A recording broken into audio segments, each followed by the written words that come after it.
નમસ્તે.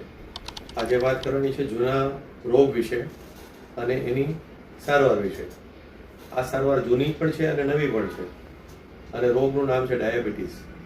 હવે ડાયાબિટીસનો રોગ આજે ઘરે ઘરે જોવા મળે છે.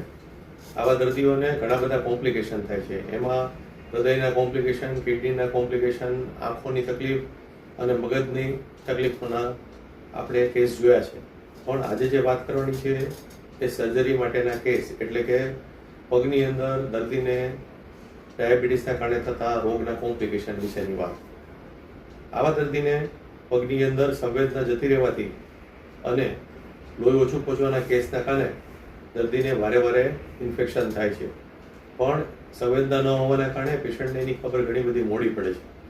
હવે આવા કેસની અંદર જ્યારે દર્દી આપણી પાસે આવે ત્યારે ઘણી બધી વખત મોડું થઈ ગયું હોય છે. વહેલી તકે આવા દર્દીને જનરલ પ્રેક્ટિસના ડૉક્ટર પાસે, ફિઝિશિયન પાસે અથવા સર્જનની પાસે યોગ્ય સારવાર કરાવવી જોઈએ. સારવાર માટે હવે આપણે આગળ જાણીએ.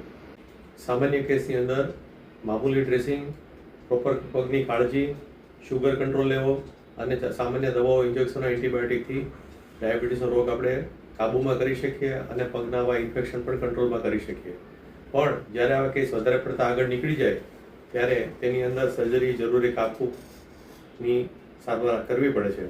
ત્યારે આવા કેસની અંદર ક્યારેક થોડીક નાની કાપવું, ક્યારેક અંદર હાડકાની અંદર સડો થઈ ગયો તેને દૂર કરવો.